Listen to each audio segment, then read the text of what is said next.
What's up, guys? So today we're going to take another look at the backlight control on the Sony X95K.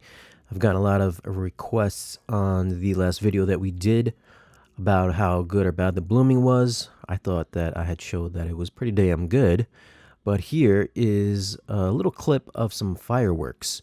Now, if you have a TV with some terrible backlight control, then you would see a lot of blooming around every single firework burst.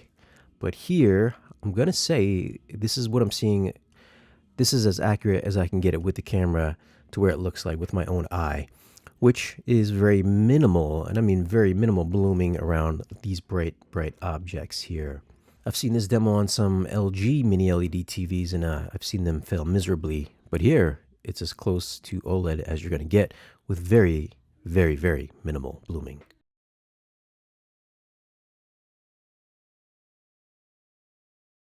Now, here is the Star Wars crawl. This is from Disney Plus. It's playing in Dolby Vision. I've got it on Dolby Vision Dark as well. As you can see, there's no blooming around any of these letters here. If there is, it's a very slight glow, but I mean, it's really negligible.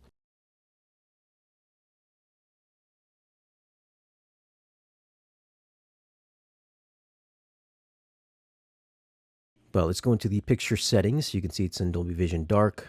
Let's scroll down to the brightness settings. You can see I've got some of these settings maxed out. These are at their default. Now, I can make a bloom or reverse bloom if I raise the black level all the way to max. But if I go all the way down, obviously I can make it even darker and blacker, but then we're crushing all of the stars in the background. So by default, it is set to 50. So we're just going to keep it at its default for now.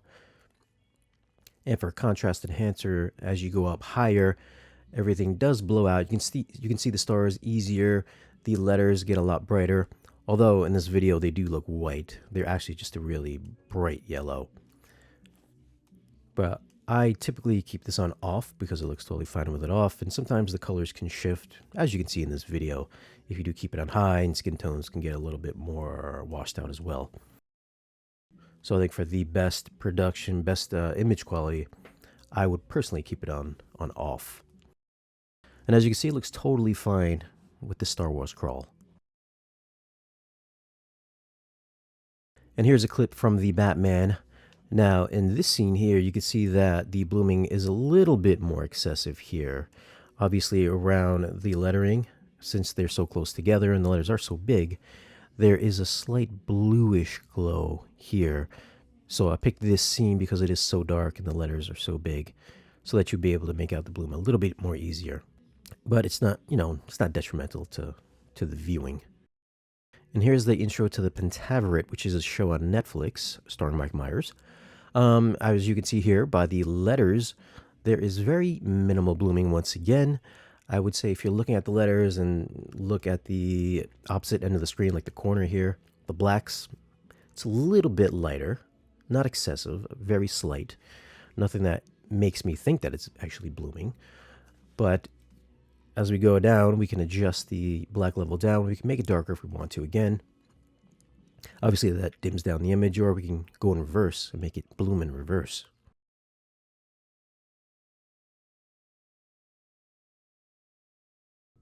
And for advanced contrast enhancer, as we go up, it does brighten up the letters a lot more. There's a very negligible amount of blooming, but nothing really detrimental. And for auto local dimming, if we turn it all the way off, you can see that you get that cloudy look that you get with full array TVs. But I think anybody that's using this TV is probably going to keep it on high anyways for the best control.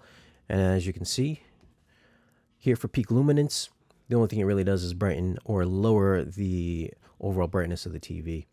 So, I mean, if you're watching this with HDR content, you're likely going to have this on high anyways. As you can see, as I move the slider, even around the title Fantastic Beasts, I'm getting very minimal, if any, blooming. Also where it says info and chapters, almost no blooming there. And the time slider it looks, I wouldn't want to say it's perfectly OLED black, but I'd say it's a very marginal shift in color around the numbers and the letters. And this is the demo that I played on the last video. There's a lot of specular highlights here. And do they creep into the black bars or not? From my viewing distance, which is about 6 feet away, I think I'm capturing this pretty well on this video. And is there a slight shift in the black bars? As I had originally said, it's very, very minimal, if anything. I mean, if you're sitting here with me in person, I mean, you can't really tell at all. I've got the camera slightly overexposed so you can see a little bit shift in color there, but in real life, it looks nearly perfect. Now, I've got an 85-inch set, so I don't know if blooming is more excessive on smaller sets.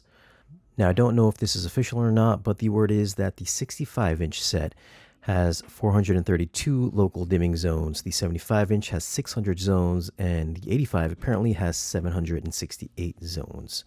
So don't quote me on that, but if you check it up online, you can pull those numbers. Also, if you're playing any video games with VRR active, that does shut off the local dimming. So if you're seeing blooming in video games, that's likely what you're seeing. Also, mixed with the low count on a smaller set, could be exasperating what you're seeing on screen. But as far as the 85-inch goes, it looks really good.